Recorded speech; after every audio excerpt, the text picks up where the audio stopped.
माया के द्वारा विस्मृति है उस दुख की, फिर हम नया गर्भ बनाने की चेष्टा कर रहे हैं, ऐसे कर्म कर रहे हैं, फिर हमें पता नहीं किस योनि की मां के गर्भ में जाना पड़ेगा। सुअर कुत्ता क्या बनेंगे? होश ठिकाने कर लो। यहां का कोई कष्ट नहीं है यदि भजन हो रहा है। भजन नहीं हुआ तो यहां का सम्राट सुख भी सुख नहीं, वो दुख है, एक क्षण में सब मिटिया मेट हो जाने वाला है। अभी प्राण निकले क्या, सब धरा का धरा रह जाएगा। ऊंट के कंकाल में ही 3 दिन 3 रात व्यतीत हो गए। जरा भी दुख नहीं, जरा भी घृणा नहीं, जरा भी शंका नहीं, जरा भी शिकायत नहीं प्रभु से। क्यों? बोले ये प्रीति की बाकी रीति है। प्रेमी कभी अपने प्रीतम पर दोष दर्शन थोड़ी करता है। हम तो निकली आपके नाम पर, मुझे यहां रुकना पड़ रहा है ऊंट के ऐसे सड़े दुर्गंध युक्त उसके पेट में। कैसे कोई वर्णन कर सकता है इस बाकी रीति का, प्रेम की। चौथे दिन ऊंट के कंकाल से निकली, क्योंकि बराबर से ढूंढते ढूंढते हार गए। उसी समय वहीं से एक तीर्थ यात्रियों का दल निकला, नाम कीर्तन करते हुए। बड़ा सुख मिला, उनके पीछे पीछे लग गए। वो गंगा स्नान के लिए जा रहे थे। शोरों में गंगा जी विराजमान, उनके साथ वहां गई, गंगा स्नान किया। देखो भगवान का विधान, ऊंट के शरीर में रहे, गंगा स्नान किया। फिर विचार किया ये सोने की जंजीर, ये अंगूठी, ये कंकन, ये शोभा नहीं देते भगवत मार्ग के पति को। तो वही जो ब्राह्मण आदि तीर्थ पुरोहित होते हैं, उन्हीं को सब आभूषण जो कीमती सब उतार करके दे दिए। तहां से अनहाइदय भूषण बनाए। कैसे? वृंदावन में अब कोई श्रृंगार नहीं, जो भी सांसारिक कीमती वस्तुएं थी वहां तीर्थ पुरोहित को दे दिया। वैसे भी स्नान आदि के बाद दान करना चाहिए। उन्होंने सोचा कि अब ये रखकर वृंदावन जाएंगे, सोने की जंजीर, अंगूठी, ये सब।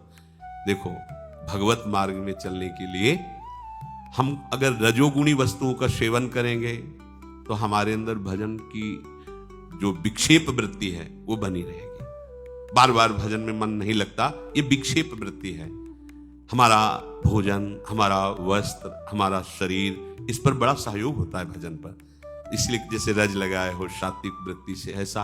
और आप अगर देखो बाहरी कंपनियों में बने हुए वो सब ट्यूब आदि, ऐसे वो क्या कहते हैं उसको, क्रीम व्रीम, ऐसे पाउडर, और ओठों में, ये भजन करने वालों को तो नहीं। संसार में तो जरूरी है आप अपना, लेकिन अगर भजन मार्ग में चले हो और आप ये सब बाह्य श्रृंगार, हम इसे निंदनीय नहीं कह रहे, पर आपके भजन में सहयोगी नहीं भी होंगे।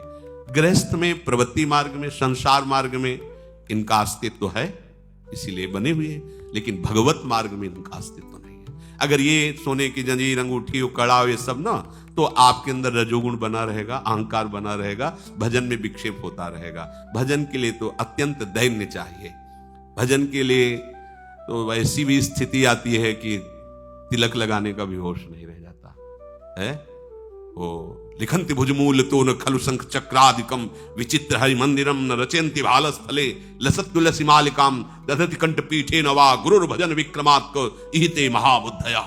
ऐसी भजन की ऊंचाई पर पहुंच गया, शरीर की शुद्धि नहीं। तो ये सोने चांदी के से आभूषणों से या अन्य प्रसाधनों से शरीर का श्रृंगार करना, ये हमारे भजन में बाधा पहुंचा देगा, क्योंकि हमें शरीर राग ही मिटाना है। बाहरी श्रृंगार में हम तो अच्छा नहीं रहेगा। करमैती बाई ने अपने आभूषणों का, राज पुरोहित के कुल में थी तो सब सुंदर सुंदर श्रृंगार थे, उन्होंने वहां के तीर्थ पुरोहित को दे दिया। अब परशुराम जी ने विचार किया कि श्री कृष्ण की रूप माधुर्य वृंदावन बात सुनकर के वो विकल हो जाती थी, तो वो और कहीं नहीं जा सकती, वो वृंदावन ही जाएंगी।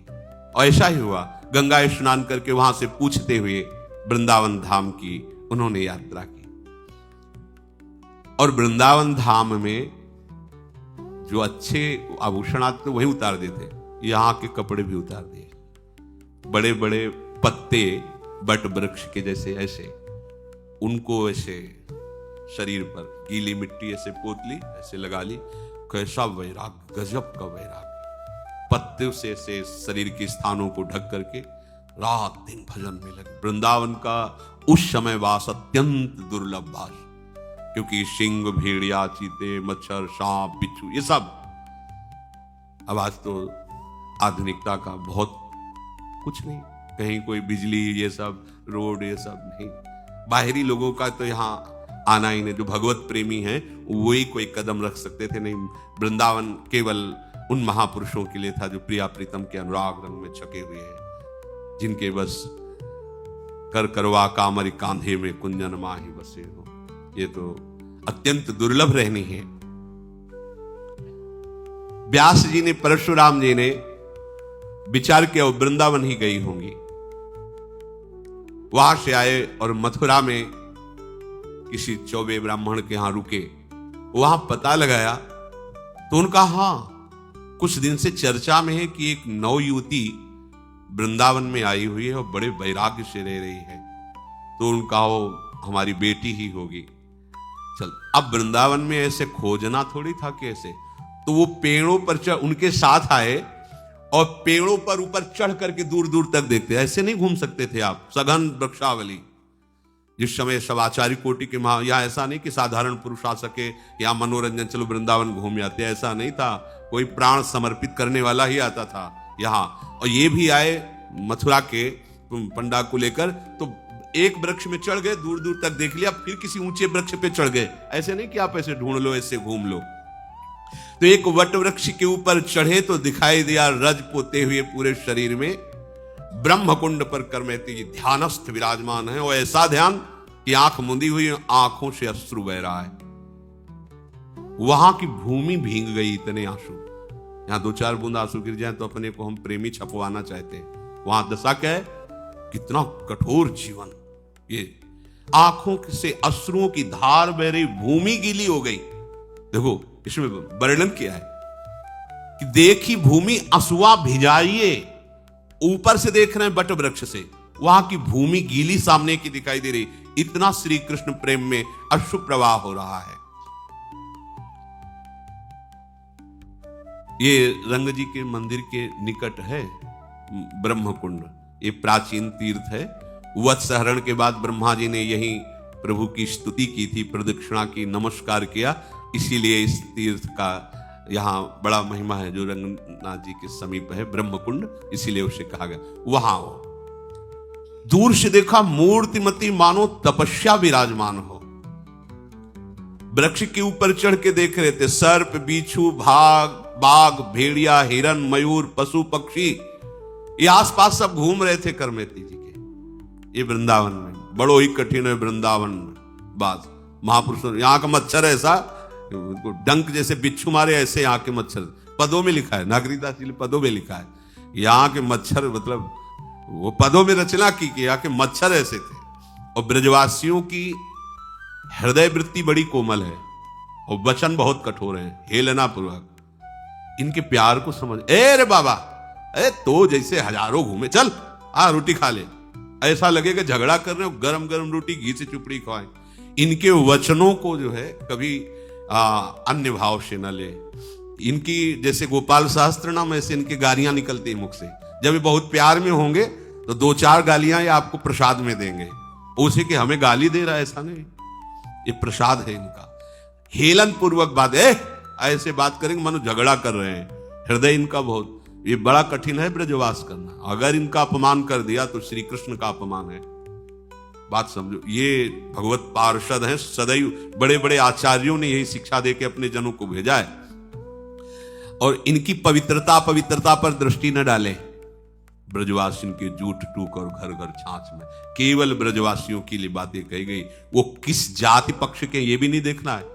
अभ्यास मिठाई विप्र की तामे लागे आग, वृंदावन के स्वपचलों जूठन कहिए मांग, ऐसा वर्णन करते हैं। ये धाम है, संपूर्ण शरीर में ब्रज लगी हुई है, केश ऐसे बंधे हुए हैं, पत्तों की कौपीन लगाए हुए हैं, सूखे पत्तों की, हरे पत्ते भी नहीं, क्योंकि ब्रज की सब सखियां हैं, ये सब जो प्रभु की नित्य परिकर, यही सब वृक्ष के रूप में है। यहां ये नहीं करना चाहिए कि बाहर से नीम है दतून तोड़ रहे फाड़ा हो, ऐसे नहीं। होश में रहो, ये भगवत धाम है। बहुत बड़े बड़े अपराध होते हैं, बहुत बड़े बड़े अपराध होते हैं। ऐसी चतुराई से वृक्षों को गिराया जाता है पूछो, तुम्हारी चतुराई वो जान रहे हैं। हरिराम व्यास जी कह रहे हैं, एक डाल काटने का दंड है करोड़, गौ हत्या करोड़, ब्राह्मणों के मारने का जो अपराध है ये ब्रज की लताएं। आज ये सब कोई ना तो सत्संग मान रहा है ना। एक लता तैयार होने में कितना समय लगता है, जो लगाते हैं वो जानते हैं। 40-40, 50-50 वर्ष होते हैं तब जाकर वो अच्छा एक वृक्ष रूप धारण करते हैं, और चंद रुपए लगाकर उस वृक्ष की पहले धज्जियां उड़ा दी, काट के फेंक दिया, नाश कर दिया। कैसे जगह जगह दी, ना तो वृक्षों की कदर रह गई है, ना वृक्ष कोई लगा रहा है। जानते हुए ब्रज है हमारे प्रिया प्रीतम, तुम्हारे फ्लेट में नहीं खेलेंगे। लता भवन सुख शीतल छहा, सी हरिवंश रहत नित्य जहां, तहां न वैभवा। 4 लताएं लगी हैं, नीचे गाय के गोबर से लीपो दिया है, 4 पुष्प और ऐसे श्रृंगारित कर दिया। भावना कर रहे हैं प्रिया प्रीतम। ऐसा लताओं का किसी भी तरह से हम ह्रास ना करें। वो पत्ते भी तोड़ के अपने नहीं नए बांध रहे, पुराने पत्ते जो वृक्ष त्याग देते वही लगा रहे। यहां एक बार एक बड़े संत थे, उनके फोड़ा हो गया था, तो किसी ने कहा कि बबूल की हरी पत्ती तोड़कर पीस कर बांध देने से फोड़ा ठीक हो जाता है, धीरे धीरे वो ठीक हो जाता है। तो उन्होंने कहा कि यहाँ ब्रज 84 कोस के बाहर जाओ और कोई वृक्ष फिर उससे मांग करके लाओ। यहाँ ब्रज 84 कोस का नहीं, यहाँ का किसी भी पत्ते को भी नहीं, ये सब श्री जी के लिए है। ये 84 कोस के ये श्री जी के लिए, श्री जी के लिए डाल पत्ता जो भी टहनी उनकी शोभा श्रृंगार अपने प्रयोग के लिए नहीं है। मना कर दिया था, नहीं हमारे फोड़े में बांधने के लिए नहीं, जाना 84 कोस बाहर से लाओ, या नहीं। ये सब प्रिया प्रीतम के नित्य के लिए भूमि, एक एक पत्ता श्री जी के लिए। यहाँ वैसे भी नहीं कहते कि वृंदावन के वृक्ष को मरम न जाने कोई, यहाँ डाल डाल और पात पात पर राधे राधे हो। ये श्री जी के निज परिकर हैं। अब ऊपर से चढ़ के देखा, जबकि ब्रह्म कुंड में ध्यानस्थ करमेती जी विराज। अब तो नहीं रहा गया, चिल्ला के रो पड़े, वृक्ष से नीचे उतर करके आए। पहले तो थोड़ी देर बैठे रहे कि शायद आंखें खुले, जब देखा आंखें नहीं खुले तो लिपट गए चरणों में। उतर के आए, रोए पाए लपटाए गयो, कटी मेरी नाक जग मुख न दिखाई। बहुत बड़े विद्वान भी हैं, भक्त भी हैं, पर भक्त की चरम अवस्था करमेती बाई की है। देखो, एक टीस तो है, तुम बिटिया हो के ऐसा कर दिए, भाग गई हमारी तो नाक कटवा ली तुमने। ससुराल के लोग सब आए थे, गांव के, भाग गई लड़की। ये लोक में होता है ना, लोक मतलब ये जो लोक व्यवहार है ये बड़ों बड़ों को ग्रसित कर लेता है, बड़ों बड़ों को। देखो इतने बड़े विद्वान हैं, इन्हीं की कृपा से, इन्हीं के संग से उसके अंदर ऐसी प्रेममयी भक्ति जागृत हुई जो बेटी है। लेकिन पिता सब कुछ जानते हुए भी लोक का इतना प्रभाव है कि यद्यपि भक्ति को जानते, भाव को जानते, तभी तो चरणों में गिरे, पर कह रहे तुमने बहुत हमारी नाक कटवा दी। सब जो राजपुरोहित थे, हमारी धाक थी, हमारे को 4 लोग दंडवत करते थे, अब 4 लोग बातें करते, नाक कटवा दी तुमने। उतरी के आए, रोए पाए लपटाए गयो, कटी मेरी नाक जग मुख न दिखाइए। चलो गृहवास करो, लोक उपहास मिटे, सासु घर जाओ मत सेवा चित लाइए। को सिंह व्याघ्र अजू बपु को विनाश करे, त्रास मेरे होत फिरी मृतक जीवाइए। बोली कही सांच बिनु भक्ति तन ऐसो जानो, जो पे जियो चाहो करो प्रीति जस गाइए। करमेती जी के पिता बट वृक्ष से उतर कर आए और करमेती जी के चरणों में लिपट गए। उन्होंने आंख खोली, देखा पिता। बोली बेटी ऐसे छिप कर भाग आना, तुम्हारा तुम जानते हो मुंह दिखाने लायक नहीं रहे। जिधर से इन्हीं की बेटी भाग गई, नाक कटवा ली आपने। मैं मुख दिखाने योग्य नहीं रह गया, एक बार चलो तुम। संसार में मेरी हंसी हो रही, मेरी निंदा हो रही, तुम चलोगी तो शांत हो जाएगी।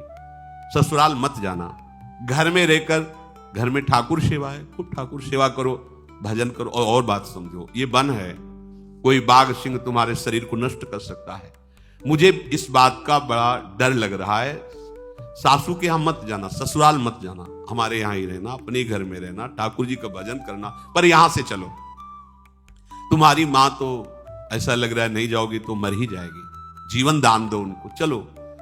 करमेती जी ने कहा पिताजी सत्य कहा, सत्य कहा। जिसका प्रभु से अपनापन नहीं है तो उसकी तो नाक कटी गई है, उसकी नाक है कहां? वो तो जीवित मुर्दे के समान, जिन हरि भगत हृदय ने यानी जीवित सौ समान थे। वो मुंह दिखाने लायक भी नहीं जिसके हृदय में भगवत प्रेम नहीं। वो समझते थे कि बेटी है हमारे उपदेश का, अब प्रभाव पड़ेगा। नहीं नहीं, अब तो ऐसा रंग चढ़ गया, अब किसी का और रंग, इस श्याम सुंदर का रंग जिसके ऊपर चढ़ गया फिर कोई रंग नहीं चढ़ता। वैसे भी कारी कांवर पर कोई दूसरा रंग अपना प्रभाव नहीं दिखा पाता। आप जीवन चाहते हैं तो मैं जो कहती हूं करो, प्रभु का यशगान, प्रभु का नाम कीर्तन, ये बात छोड़ो आप ऐसे भक्त होकर कि संसार में अब हम मुंह दिखाने लायक नहीं रहे। हृदय में जब प्रभु से अपनापन हो जाता है तो ठीक उत्तर देने में कोई भक्त कहीं भी नहीं हिचकिचाता। हिरण्यकश्यप से नहीं हिचकिचा रहे, 5 वर्ष के बालक है प्रहलाद जी। परशुराम जी कह रहे हैं कि मैं राजा का पुरोहित हूं, इतनी भारी प्रतिष्ठा समाज में है और तुम यहां भाग के चले आई हो, जानती हो हमारी क्या दशा हो गई है। किसके लिए रो रहे हैं? किसके लिए रो रहे हैं? बड़े विद्वान हैं, भगत है, किसके लिए रो रहे हैं? प्रतिष्ठा के लिए रो रहे हैं। मतलब आप देखो, जैसे घर परिवार के लोग होते हैं, आप बहुत सुख सुविधा सब दो तो फिर वो पूछते हैं, देखो तुम ठीक से रहा करो, अगर तुम्हें कुछ हो गया तो हमारा क्या होगा। सूक्ष्मता से बात पकड़ना। देखो इनको, बहुत विद्वान हैं, भगत हैं, महापुरुष, हमारी प्रतिष्ठा धूल धूसरित हो गई। किसके लिए रो रहे हैं? किसके लिए पैर पड़ रहे हैं? बेटी आज मैं निहाल हो गया तुम्हारी जैसी बेटी पाके, क्योंकि शास्त्र का ज्ञान इनको है। तुम भगवान की ऐसी भक्ता, अब मुझे कोई परवाह नहीं, पर तुम्हारे शरीर को इस स्थिति में देखकर मुझे कष्ट हो रहा है कि तुम्हारे शरीर को ऐसी पीड़ाना, कितनी सुकुमारता से पली तो थोड़ी बात समझ में आवे कि चलो एक भी शब्द भय दिखा रहे कि व्याघ्र सिंह हो सब तुम्हें खा जाएंगे, चलो तुम्हारी माता जीवित हो जाएगी, हमारी इज्जत बच जाएगी। यही हाल संसार का है, यही हाल है। कहीं तुम कटी नाक,